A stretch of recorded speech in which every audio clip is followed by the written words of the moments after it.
عليكم ورحمة الله وبركاته. بوليوانكي جرت وكم جرتم فيا كيسني الحمد لله رب العالمين نبران نجار بوليوانكي يا كم نجاك أبو فيا ججبات والحمد لله قالنا ربي أجو أكم سمبران نبران نجار بوليوانكي يا كلا سابي تو كسم برسي سابي سمالك أم بتماس نينجيتين ترنا فكات garuu koodii isaadhaan nagaafataa turtan jechuudha.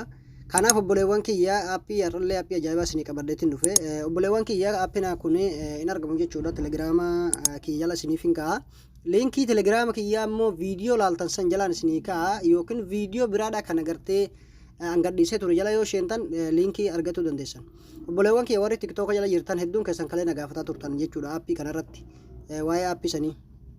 Kanaaf obboleewwan kiyyaa aappiin inni kaleessaa kutee jira jechuudha. Kutee gwaan isiniin jiru qarshii sanis dhiisee waan hin tureef koodiin isa kaleessaa sana gartee meeqaa duwwaa yeroo hojjaa jechuudha kan itti galfattanii. Hayyee obboleewwan kiyya aappiin har'a isinii qabadhee dhufe immoo isaan kana jechuudha. Aappii hedduun isinii qabadhee dhufu jira waan ta'eef obboleewwan kiyya akka forfaa'ila tiktok jala seentanii subscribe like naaf gootanii isin gaafadha kabajaaf jaalala obboleewwan kiyya. Aappiin inni irraadha immoo isaan kana jechuudha. Inni kunillee akka ajaa'iba kanatti dalaga jechuudha. Aappiin kun sadannan jechuudha isiniif hin qabadhee dhufu jira. Kanaaf obboleewwan kiyya na bira dhaabbadhaa subscribe naaf godhaan isiniin jawarri tiktok jalaati. Hayyee obboleewwan kiyya aappiin kun akka ajaa'iba kanatti dalagu jira jechuudha. Amma isaaniin fayyadamu jira. Seenin isin agarsiisa jechuudha. Akkuma asirratti argaa jirtan kana yoon cufame jechuudha. Amma yoon bane akkuma argaa jirtan kana inillee dhibaa'u jechuudha. Akka ajaa'iba kanatti dalaga. Hayyee obboleewwan kiyya aappii kana telegiraama keessaa buufattan isiniin jetin jira. Liinkii isaadha isiniif hin ka'a. Saniin booda ni seentan jechuudha. Yeroo seentanitti isinuu waan gootan ni beektan jechuudha. Akka takkanii maal gootanii abdeetii ni gootan jechuudha. Abdeetii eessan akka gootanis waliin gaafannu ni beektanii.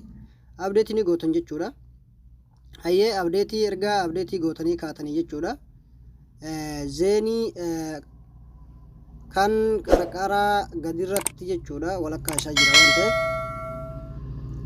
zeenii isa kanarratti isinii dalaga jechuudha. Kallachuu irrattuun dalaga isaa olaanuu fi dhiifama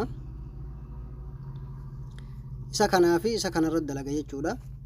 Aappiin akka ajaa'iba kanatti dalaga akka gubbaadhaa gubbamatti dhiiftan jechuudha. Koodiin isaadha akkuma asirratti argaa jirtan kana koodii 00 jechuudha yeroo 5 itti barreessitanii ka gubbatti ka jalatti illee 00 yeroo 5 barreessitanii saniin booda maal gootarre isinuu ni beektan waan ta'eef ni cuqaaftan jechuudha. Kunoo akkuma asirratti argaa jirtan kana aappiin akka ajaa'iba kanatti isinii dalaga. Akka ajaa'iba kanatti YouTube seennee waliin ilaallu.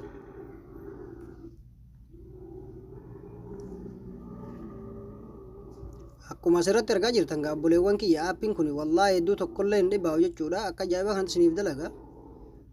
Obboleewwan kiyya subscribe like naaf gochuu hin dagatinaadha isiniin ja'a. Namni numatu wal faayida namni biraan nuuf faayidu.